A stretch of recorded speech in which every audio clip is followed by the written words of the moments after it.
नमस्कार, जय हिंद, वंदे मातरम। दोस्तों आइए देखते हैं आज की उत्तर प्रदेश की 2 नहीं, 4 नहीं, 5 नहीं बल्कि पूरे 25 बहुत ही महत्वपूर्ण सेलेक्टेड और इम्पोर्टेंट काम की खबरों को सिर्फ 5 मिनट में, जिसमें आज की यूपी की बड़ी घटनाओं के साथ साथ मौसम विभाग पर नजर डालते हुए आम आदमी के लिए राहत भरी खबर को देखते हैं। तो घड़ी में 6 बजने से पहले चैनल को सब्सक्राइब नहीं किया तो जरूर करें ताकि ब्रेकिंग अपडेट की जानकारी आपको मिल सके।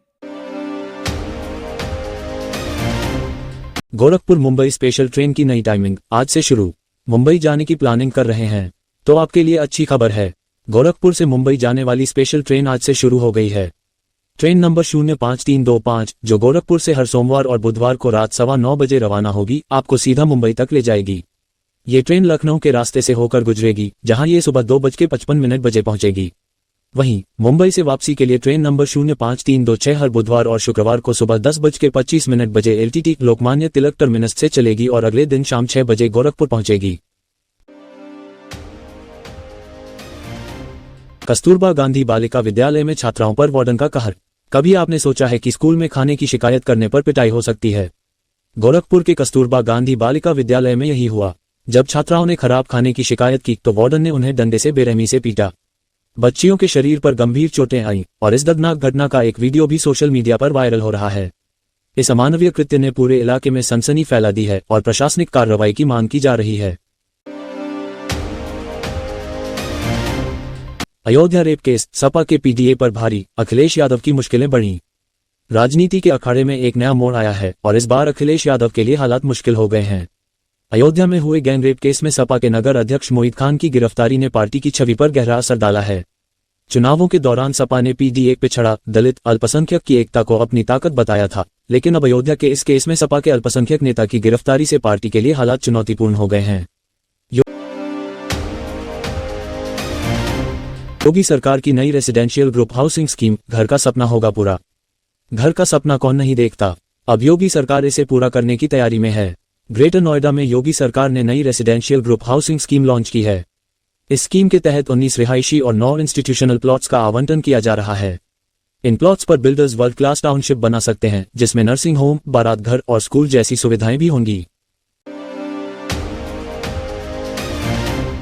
देवरिया के स्कूल में छात्रों की तबीयत बिगड़ी, पेट दर्द और उल्टी की शिकायत। देवरिया के रामपुर कारखाना क्षेत्र के राजकीय आश्रम पद्धति विद्यालय में सोमवार की सुबह एक अनहोनी हो गई। करीब 2 दर्जन छात्र अचानक पेट दर्द, उल्टी और चक्कर आने की शिकायत करने लगे। स्कूल में हड़कंप मच गया और तुरंत मेडिकल टीम बुलाई गई। 3 बच्चों को अस्पताल में भर्ती कराया गया, जबकि अन्य को स्कूल में ही प्राथमिक उपचार दिया गया। फिलहाल सभी बच्चे सुरक्षित हैं, लेकिन इस घटना ने स्कूल प्रशासन की तैयारियों पर सवाल खड़े कर दिए हैं। यूपी के हाईवे पर भारी वाहनों की एंट्री बंद, लंबा जाम और यात्री परेशान।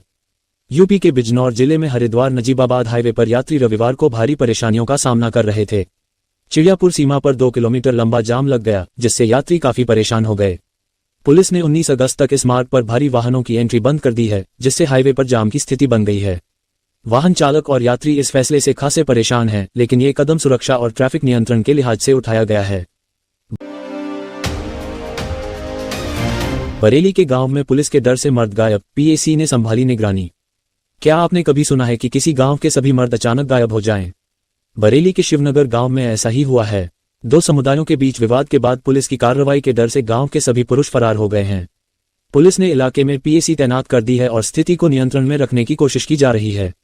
इस मामले ने गांव में दहशत का माहौल बना दिया है और लोग अपने घरों में सिमट गए हैं।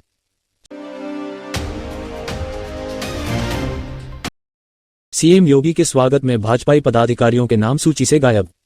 सीएम योगी आदित्यनाथ के स्वागत में गोंडा पहुंचे भाजपा के कई पदाधिकारी उस समय नाराज हो गए जब उनके नाम स्वागत सूची से गायब पाए गए।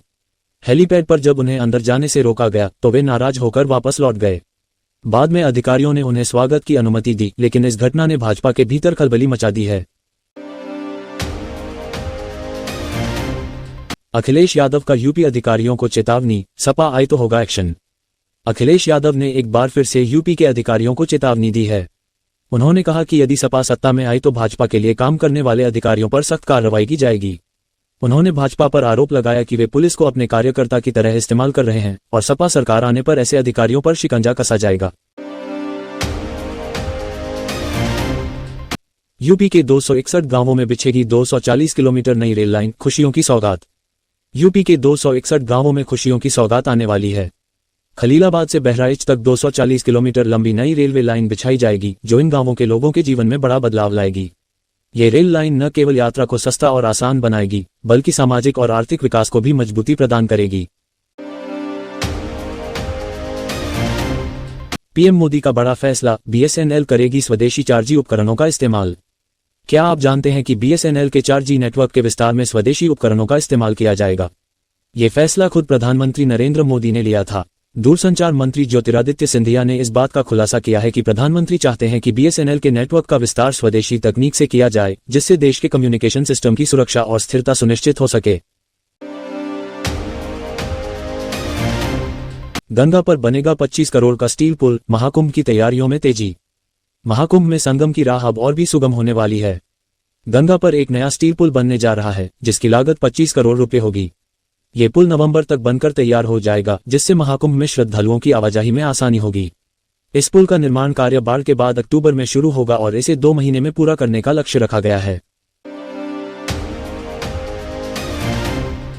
भारतीय रेलवे की नई उपलब्धि, 772 अतिरिक्त ट्रेनें शामिल, 100 वंदे भारत भी। भारतीय रेलवे ने एक बार फिर साबित कर दिया है कि वह देश की लाइफलाइन है। बीते 5 वर्षों में रेलवे ने 772 अतिरिक्त ट्रेनें रेल नेटवर्क में जोड़ी हैं। रेलवे मंत्री अश्विनी वैष्णव ने राज्यसभा में बताया कि 2019-20 से लेकर 2023-24 के बीच 100 वंदे भारत एक्सप्रेस सहित ये ट्रेनें शामिल की गई हैं। ये कदम यात्रियों की सुविधा बढ़ाने और देश को रेल यातायात से बेहतर तरीके से जोड़ने की दिशा में उठाया गया है। इन नई ट्रेनों के शामिल होने से न केवल यात्रा का अनुभव बेहतर होगा, बल्कि नए कनेक्टिविटी रूट्स भी विकसित होंगे, जिससे यात्रियों को लाभ होगा।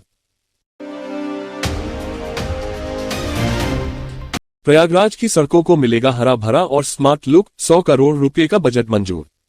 प्रयागराज की सड़कों पर जल्द ही आपको एक नया और स्मार्ट लुक नजर आएगा। शहर की 1 दर्जन से अधिक सड़कें अब स्मार्ट और हरी भरी बनने जा रही हैं, जिसके लिए 100 करोड़ रुपए का बजट मंजूर हुआ है। ये काम मुख्यमंत्री ग्रीन रोड इंफ्रास्ट्रक्चर डेवलपमेंट योजना सीएम ग्रिड के अंतर्गत होगा। सड़कों पर बिजली और अन्य केबल भूमिगत किए जाएंगे, डिवाइडर पर पौधारोपण होगा और प्रदूषण को कम करने के लिए विशेष कदम उठाए जाएंगे। नगर आयुक्त चंद्रमोहन गर्ग ने बताया कि सर्वे के बाद जल्द ही इन सड़कों पर काम शुरू हो जाएगा। इंडिगो का बड़ा ऐलान, 18% सस्ता हवाई सफर और बिजनेस क्लास की शुरुआत। अगर आप हवाई सफर का प्लान बना रहे हैं तो इंडिगो के इस नए ऑफर से चूकिएगा नहीं। इंडिगो ने अपने 18वें सालगिरह पर यात्रियों के लिए 18% की छूट का ऐलान किया है। इतना ही नहीं, कंपनी ने बिजनेस क्लास की शुरुआत करने का भी फैसला किया है। ये छूट कितने समय तक रहेगी और आप कैसे इस ऑफर का फायदा उठा सकते हैं, इसके लिए कंपनी की वेबसाइट पर सारी जानकारी दी गई है। बांग्लादेश में बिगड़े हालात, 4000 किलोमीटर बॉर्डर पर बीएसएफ का हाई अलर्ट। बांग्लादेश में तेजी से बिगड़ते हालात को देखते हुए भारत भी सतर्क हो गया है। बीएसएफ ने 4096 किलोमीटर लंबी भारत बांग्लादेश सीमा पर हाई अलर्ट जारी किया है। बांग्लादेश की प्रधानमंत्री शेख हसीना के इस्तीफे के बाद वहां की स्थिति अस्थिर हो गई है और सेना ने कानून व्यवस्था की जिम्मेदारी संभाल ली है। बीएसएफ ने सीमा सुरक्षा के मद्देनजर सभी यूनिट को सतर्क रहने का निर्देश दिया है। भारत बांग्लादेश सीमा पर तैनात सभी कर्मियों की छुट्टियां रद्द कर दी गई हैं और कोलकाता में सुरक्षा व्यवस्था की समीक्षा की जा रही है। आरक्षण पर सुप्रीम कोर्ट के फैसले से बीजेपी और कांग्रेस एकमत, सहयोगी दलों में असमंजस। आरक्षण को लेकर सुप्रीम कोर्ट के हालिया फैसले पर बीजेपी और कांग्रेस का रुख एक जैसा दिखाई दे रहा है। हालांकि कांग्रेस ने इस पर अब तक कोई आधिकारिक बयान नहीं दिया है।